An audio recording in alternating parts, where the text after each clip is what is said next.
Hello বন্ধুরা, কেমন আছেন সবাই? আশা করি সবাই ভালো আছেন। আজকে আমাদের শুরু হচ্ছে ফটোশপ সিরিজের 10 নম্বর ক্লাস। এই ক্লাসে আমরা দেখব লেয়ার মার্কস। লেয়ার মার্কস হলো যে কোনো ইমেজের কোনো অংশকে হাইড করা বা ভিজিবল করা। ইমেজের কোনো অংশকে মুছে ফেলার জন্য আমরা ইরেজার টুল ব্যবহার করে থাকি, কিন্তু ইরেজার টুল দিয়ে ইমেজের কোনো অংশকে মুছে ফেলার পর সেটি আর ফিরে আসে না। হ্যাঁ, আনডু করলে ফিরে আসে, তবে আপনি যদি ইমেজের কিছু কাজ করে এগিয়ে যান তাহলে সেটি আনডু করে ফিরিয়ে আনা অনেক কঠিন হয়।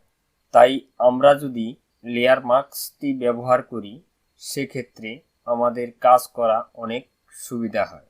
ইমেজের কাজ করার সময় যদি আমাদের কাছে ভরপুর অপশন থাকে তাহলে আমরা কাজটি করতে অনেক সুবিধা বোধ করি। তাই চলুন তাহলে দেখে নেই ইরেজার টুলের পরিবর্তে আমরা যদি লেয়ার মার্কস ব্যবহার করি তাহলে কেমন হয়। চলুন তাহলে দেখে নেই কিভাবে লেয়ার মার্কস কি ব্যবহার করব সেই বিষয়টি দেখে নিই।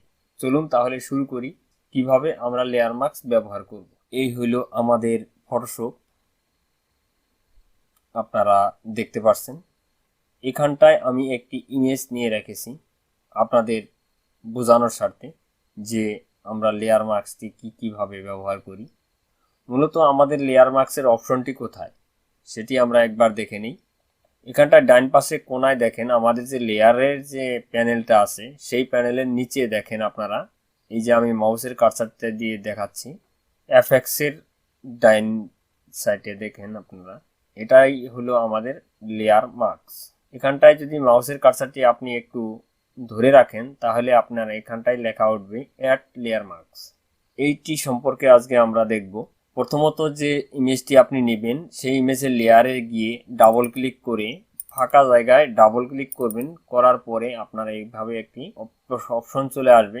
এটাকে কিছু না করে এখানটায় ওকে করে দিবেন, এটা নর্মাল লেয়ারে কনভার্ট করার জন্য। এখন আমরা এই লেয়ার মার্কসটি যদি ক্লিক করি বা অ্যাড করি তাহলে দেখেন এই লেয়ারের মধ্যে আমাদের আরো একটি থাম্বনেল এসেছে। এটি ইমেজের থাম্বনেল, তার পাশে আরো একটি থাম্বনেল এসেছে যেটি হলো লেয়ার মার্কস। থাম্বনেলটা যদি একটু আমি বড় করতে চাই তাহলে এখানটায় প্যানেল অপশনে গিয়ে আমি এটিকে একটু বড় করে দিই আপনাদের দেখানোর স্বার্থে। এখন দেখতে পারতেছেন আপনারা ইমেজের সাইটে একটি থাম্বনেল চলে এসেছে। এটি হলো আমাদের লেয়ার মার্কস। লেয়ার মার্কসটি ব্যবহার করার জন্য আমরা দুটি কালারই আমরা ব্যবহার করতে পারি। যদি আমরা ব্ল্যাক কালারটি ব্যবহার করি, এখন ব্রাশ টুলটি সিলেক্ট করে নিয়ে ব্ল্যাক কালার যদি আমরা এখানটায় অ্যাপ্লাই করি ইমেজের মধ্যে তাহলে দেখেন আমাদের এটি ইরেজ হয়ে যাচ্ছে। ইমেজটি আমাদের ইরেজ হয়ে যাচ্ছে। দেখেন আমাদের যে লেয়ার মার্কসের যে থাম্বনেলটা আছে সেই থাম্বনেলটা একটু আপনারা যদি ফলো করেন তাহলে দেখতে পারেন যে এটি আমাদের ব্ল্যাক কালারটি অ্যাপ্লাই হয়েছে। এখন যদি আমি ব্ল্যাক কালারের জায়গায় যদি আমি আবার হোয়াইট কালারটি অ্যাপ্লাই করি তাহলে দেখেন কি হয়। আমি হোয়াইট কালারটি অ্যাপ্লাই করলাম, দেখেন জাস্ট আপনারা একটু লেয়ার মার্কসের যে থাম্বনেলটা আছে সেই থাম্বনেলটা যদি একটু ফলো করেন তাহলে দেখতে পারবেন আমি হোয়াইট কালারটি অ্যাপ্লাই করতেছি। আমাদের যে ইমেজটা যে ইরেজ হয়ে আসছিল সেই ইমেজটা আবার রিটার্ন চলে আসতেছে আমরা হোয়াইট কালারটি যদি ফিল করি। তাহলে আমরা একটু বুঝতে পারলাম যে লেয়ার মার্কসটি যে আমরা অ্যাপ্লাই করব তখন যদি ব্ল্যাক কালারটি অ্যাপ্লাই করি তাহলে আমাদের ইরেজের কাজটা করবে, আর যদি হোয়াইট কালারটা অ্যাপ্লাই করি তাহলে আমাদের ইমেজটি ভিজিবল হবে। সেই হিসেবে যদি আমরা কাজ করি তাহলে আমাদের জরুরত যেটুকু দরকার সেটুকু আমরা ইরেজ করে দিতে পারবো, আর যেটুকু দরকার নাই সেটুকু আমরা ভিজিবল করে রাখতে পারবো। ইমেজের প্রয়োজন অনুসারে আমরা কাজ করতে পারবো। আমি আরো একটি পদ্ধতিতে লেয়ার মার্কসটি ব্যবহার করব, সেটি আপনারা দেখেন। ইলেকট্রিক্যাল টুলটি যদি ব্যবহার করি আমরা তাহলে দেখেন আমি আরো একটি ইমেজের উপরে এটি অ্যাপ্লাই করে দেখাচ্ছি। সাপোজ আমি এই ইমেজটি আপনাদের সামনে উপস্থাপন করছি। এই ইমেজটি আমি ইলিপস টুল দিয়ে এটিকে লেয়ার মার্কস অ্যাপ্লাই করে আপনাদের দেখাবো। দেখেন আমি একটি সার্কেল নিলাম, এই সার্কেলটা আমি নিলাম, নিয়ে যদি আমি এখানটায় লেয়ার মার্কস অ্যাপ্লাই করি তাহলে ফটোশপ দেখেন নিজেই টোটাল লেয়ার মার্কসটি এখানটায় ইমেজের উপরে অ্যাপ্লাই করে দিয়েছে।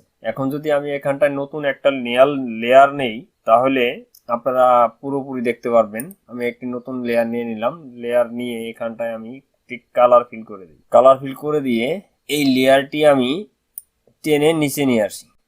নিচে নিয়ে আসার পর দেখেন আমাদের যে ব্যাকগ্রাউন্ডের যে কালারটি ছিল সেই কালারটি চলে গেছে, যে আমি যে নতুন একটি লেয়ার নিছি সেই লেয়ারটিতে অ্যাপ্লাই হয়েছে। তার মানে আমাদের যে লেয়ার মাস্কটি অ্যাপ্লাই করেছিলাম সেটা হলো আমাদের ট্রান্সপারেন্ট করে সেই ইমেজটি দেখাচ্ছে। আরো একটি ইম্পর্টেন্ট জিনিস যেটা আপনাদের বলছি, এই লেয়ার মাস্কের আর ইমেজের মাঝখানে যে একটি দেখেন চেন সিস্টেমের একটি আইকন আছে। এই আইকনটি যদি আমি এখানটায় ক্লিক করি তাহলে আইকনটি চলে গেছে। এখন যদি আমি এই লেয়ার মাস্কের মধ্যে যদি আমি এটাকে ইমেজটিকে আমি রিমুভ করি তাহলে দেখেন ইমেজটি সরে যাচ্ছে।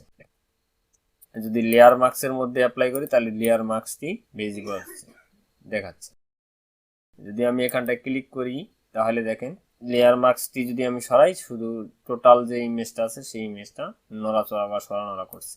আরো একটি ইম্পর্টেন্ট জিনিস, আপনারা যেখানটায় মানে সিলেক্ট করবেন এখানটায় দেখেন একটি বর্ডারের চিহ্ন আসতেছে। আমি এই ইমেজের থাম্বনেইলটাতে ক্লিক করতেছি তখন দেখেন চারপাশে একটি বর্ডারের চিহ্নটা আসছে। এখানটায় যখন আপনারা কাজ করবেন তখন লেয়ার মাস্কের উপরে একটু লক্ষ্য করবেন, লক্ষ্য করে যাতে লেয়ার মাস্কে আপনারা সিলেক্ট রাখেন। সিলেক্ট রাখা অবস্থায় আপনাদের কাজ করতে হবে, তাহলে আপনারা লেয়ার মাস্কে কাজ করবেন। যদি ইমেজের উপরে সিলেক্ট থাকে তাহলে ইমেজের উপরে কাজ করবে, আর যদি লেয়ার মাস্কের উপরে সিলেক্ট থাকে তাহলে লেয়ার মাস্কের উপরেই কাজ হবে। আপনারা এইটুকু জিনিস একটু খেয়াল রাখবেন, রেখে কাজ করবেন, তাহলে আপনারা ভালোভাবে কাজ করতে পারবেন। আমি আরো একটি পদ্ধতি অ্যাপ্লাই করতেছি।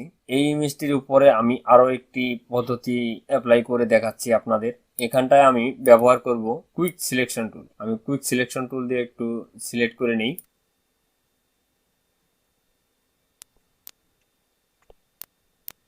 আমাদের সিলেক্ট করা হয়ে গেল।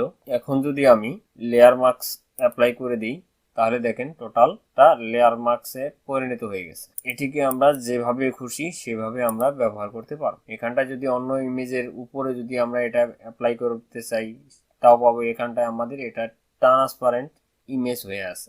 এখন আমি এখানটা একটি নতুন লেয়ার নিয়ে আমি একটি কালার অ্যাপ্লাই করি, যে কোনো কালার অ্যাপ্লাই করে আমি এটিকে নিচে টেনে নিয়ে আসি। নিয়ে আসার পরে দেখেন আমাদের ইমেজটি টোটালটা অন্যরকম হয়ে গেছে। এখন আমি আরো একটি পদ্ধতি আপনাদের দেখাচ্ছি, সেটি হলো পলিগন লাসো টুল। পলিগন লাসো টুল দিয়ে আমি আপনাদের দেখাচ্ছি।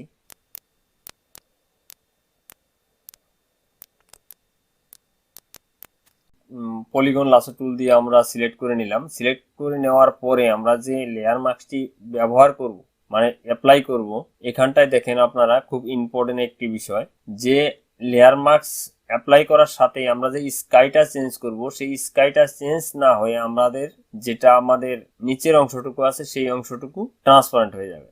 সেই জন্য আমরা কি কাজ করব দেখে নিই। দেখেন আমি এখানটায় লেয়ার মাস্কটি ব্যবহার করলাম, ব্যবহার করার পরে এখানটায় ট্রান্সপারেন্ট উল্টাটা হয়ে গেছে। আমরা যদি এখানে কন্ট্রোল আই আপনারা মনে রাখবেন, কন্ট্রোল আই দিলে আমাদের যেটা হোয়াইট কালার আছে সেটি চেঞ্জ হয়ে যাবে। মানে হোয়াইট কালারটা ব্ল্যাক কালারের জায়গায় আসবে, ব্ল্যাক কালারটা হোয়াইট কালারের জায়গায় যাবে, মানে উল্টা হয়ে যাবে।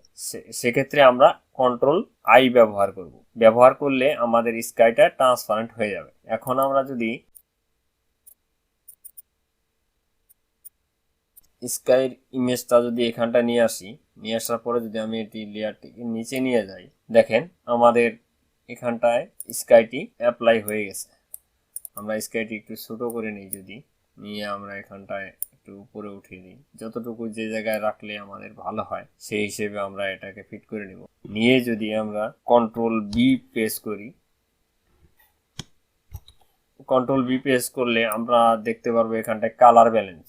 আমরা যে স্কাই কালারটি যদি চেঞ্জ করতে চাই সেই কালারের ব্যালেন্সটা আমরা এখানটায় পরিবর্তন করতে পারবো। দেখেন আমাদের সুন্দর একটি ইমেজে পরিণত হলো। আশা করি লেয়ার মাস্ক সম্পর্কে আপনারা বুঝতে পারছেন। যদি কোনো কিছু আপনাদের বুঝতে অসুবিধা হয় তাহলে কমেন্ট বক্সে আমাকে অবশ্যই জানাবেন, আমি আপনাদের বোঝানোর চেষ্টা করব। তাহলে ভিডিওটি যদি আপনাদের ভালো লাগে তাহলে লাইক শেয়ার করে দিবেন।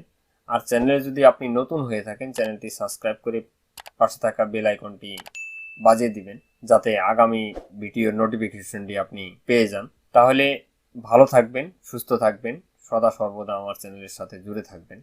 ধন্যবাদ।